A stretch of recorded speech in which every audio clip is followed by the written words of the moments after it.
কিসের বিচার? সালমান শাহ কি হয়েছে? সালমান শাহ আত্মহত্যা করেছে, আমি বিচার চাই আমার সবার আগে। আপনি বিচার চাইছেন? হ্যাঁ, আমি কেন বিচার চাবো না? আমাকে 28 বছর থেকে কিসের জন্য আপনারা আমাকে দোষ দিবেন? 29 বছরেও সালমান শাহের মৃত্যুর জট খুলেনি। হত্যা ও আত্মহত্যার দ্বন্দ্বের বিচার কাজ চলমান। তবে দেশবাসী ও ভক্ত অনুরাগীদের মনে একটাই প্রশ্ন, সালমান শাহের মৃত্যুর নেপথ্যে কি ছিল? কি ঘটেছিল সেদিন সালমান শাহের সাথে? তাকে হত্যা করা হয়েছিল নাকি সে আত্মহত্যা করেছে?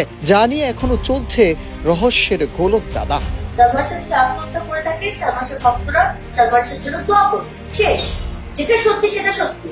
হাও, কিভাবে? এবং চিঠিও লিখে গেছে, সবকিছু হ্যান্ডরাইটিং স্পেশালিস্ট দেখেছে, ওর মেডিকেল রিপোর্ট আছে, পোস্টমর্টম আছে, বিচার আছে, কোনটাকে আপনারা অস্বীকার করবেন? গত 20 অক্টোবর সালমান শাহের অপমৃত্যু মামলাকে হত্যা মামলায় রূপান্তরের নির্দেশ দেন আদালত। মহানগর দায়রা জজ আদালতে দেওয়া নির্দেশের 24 ঘন্টা না পেরোতেই রমনা থানায় একটি হত্যা মামলার দায়ের করেন সালমান শাহের মামা আলমগীর কুমকুম, যেখানে নায়কের স্ত্রী সামিরা হক সহ 11 জনকে আসামি হিসাবে উল্লেখ করা হয়েছে, যার মধ্যে প্রধান আসামি নায়কের সাবেক স্ত্রী সামিরা হক। অন্য 10 আসামি হলেন প্রযোজক আজিজ মোহাম্মদ ভাই, হলনায়ক ডন, শাশুড়ি লতিফা হক লুসি, ডেভিড, জাবেদ, ফারুক, মেফিয়ার বিউটি সেন্টারের রুবি, আব্দুস সাত্তার, সাজু ও রেজবি আহমেদ ফরহাদ। হত্যা মামলা দায়ের পর নতুন করে তৎপর হয়েছে পুলিশ। সালমান শাহের হত্যাকাণ্ডের কোনো আসামি যেন দেশের বাইরে যেতে না পারেন সেজন্য ইমিগ্রেশন কর্তৃপক্ষকে আনুষ্ঠানিকভাবে অবগত করেছেন রমনা থানা পুলিশ। তবে তালিকায় থাকা আসামিদের কয়েকজন আগে থেকেই দেশের বাইরে রয়েছেন। এ বিষয়ে রমনা থানার ওসি গোলাম ফারুক বলেন, সালমান শাহ হত্যা মামলায় আসামিদের দেশ থেকে নিষেধাজ্ঞা জারি করা হয়েছে। এবার শীঘ্রই 11 অভিযুক্তদের গ্রেপ্তার করে আইনের আওতায় আনা হবে। দেশে থাকা আসামিদের অবস্থান শনাক্ত ও তাদের ফোন কলও ট্র্যাকিং করার চেষ্টা চলছে। আমরা যতটা সম্ভব দ্রুত কাজ করছি। আশা করা হচ্ছে খুব শীঘ্রই অভিযুক্তদের গ্রেপ্তার করে আইনের আওতায় আনা হবে।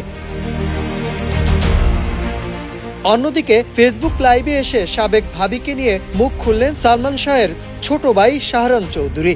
হত্যা মামলায় 4 নম্বর আসামি ডনকে নিয়েও কথা বলেন। তিনি বলেন, আমার ভাই আপনাকে প্রচন্ড ভালোবাসত।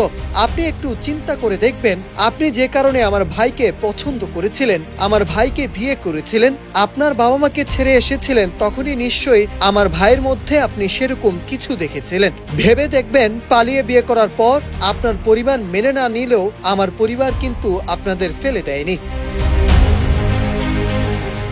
ক্ষোভ প্রকাশ করে শাহরান আরও বলেন, সালমান শাহের আত্মহত্যা করার যে যুক্তি আপনারা দেন যে তার আত্মহত্যার প্রবণতা ছিল, একবার ভেবে দেখবেন আপনার সঙ্গে পরিচয়ের আগ পর্যন্ত স্বাভাবিক জীবন ছিল সালমান শাহের। ডনকে নিয়ে সালমান শাহের ভাই শাহরান আরও বলেন, অভিনয় গুণ না থাকায় সালমান শাহের বিশেষ অনুরোধে সিনেমায় কাজ করার সুযোগ পেতেন ডন।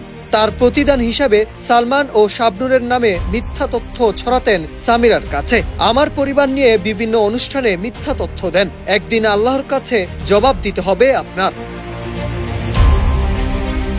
1997 সালে 164 দ্বারা 11 নম্বর আসামি রেজবি আহমেদ তার জবানবন্দিতে বলেন, 12 লাখ টাকার চুক্তিতে সালমান শাহকে হত্যা করা হয়। এই নারকীয় হত্যার কাণ্ডের চুক্তি করেছিলেন সালমান শাহের শাশুড়ি লতিফা হক লুসি এবং সালমান শাহের স্ত্রী সামিরা। এই চুক্তিতে আরও ছিলেন বাংলার সিনেমার হলনায়ক ডন, ডেভিড, ফারুক ও জাবেদ। এদিকে বাংলা সিনেমার অমর নায়ক সালমান শাহর মৃত্যুর 29 বছর পেরিয়ে গেলেও এখনো তাকে মনে করেন ভক্তরা। জানতে চান এই মৃত্যুর আসল রহস্য কি ছিল। Nahid Hasan, news desk, Ittefaq.